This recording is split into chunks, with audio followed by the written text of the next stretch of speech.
Hi friends, இன்றைக்கி ஒரு க்யூட்டான மினி ஹார்ட் இன் ஷேப்பில் ஒரு ட்ரீம் கேக் ஆர்டர் தான் வந்து பார்க்க போகிறோம். கஸ்டமர் வந்து யூனிக்கான ஷேப்பில் ட்ரீம் கேக் இருக்கணும்னு சொல்லி ஹார்ட் இன் ஷேப் வந்து கேட்டிருந்தாங்க. ஸோ ரொம்ப தேடி அலைஞ்சு அதுக்கப்புறம் ஆன்லைனில் தான் வந்து இந்த ஹார்ட் இன் ஷேப் டின் வந்து வாங்கி இதை வந்து ரெடி பண்ணியிருந்தோம்.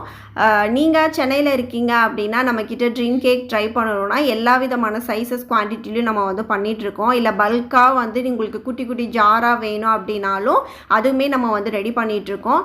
ஸோ ஸ்க்ரீனில் தெரிய நம்பருக்கு வாட்ஸ்அப் பண்ணி உங்களுக்கு வேணும் அப்படின்னா ப்ரீ ஆர்டர் ப்ரைஸஸில் நீங்கள் வந்து புக் பண்ணிக்கலாம். இப்போ ஸ்பாஞ்ச் அதுக்கப்புறம் மூஸ் ரெண்டுமே போட்டு ஃப்ரிட்ஜில் ஒரு 1 hour கிட்ட செட் பண்ணி எடுத்துகிட்டு நட்ஸ் எல்லாமே போட்டு சாக்லேட் கனாஸ் வச்சு 3rd லேயரும் நம்ம வந்து ஃபுல்லாக கோட் பண்ணியிருக்கோம்.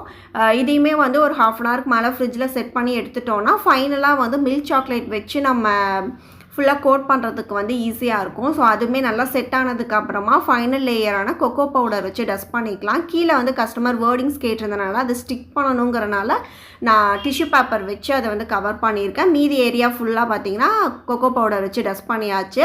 கஸ்டமர் கேட்ட வேர்டிங்ஸும் வந்து சாக்லேட்ஸில் தான் வந்து ரெடி பண்ணியிருந்தோம். அண்ட் இது வந்து ஒரு ஆனிவர்சரிக்கானதுங்கிறனால மேலே ஹாப்பி ஆனிவர்சரிங்கிற டாப்பரும் வச்சு ரெடி பண்ணியாச்சு. ஸோ இதில் ஃப்ரிட்ஜில் செட் பண்ணிவிட்டு கஸ்டமருக்கு டெலிவரி பண்ணிடலாம். அவங்கள கொடுத்துருந்த ஃபீட்பேக்கும் நான் மேலே அட்டாச் பண்ணுறேன், செக் பண்ணி பாருங்கள். தேங்க்யூ.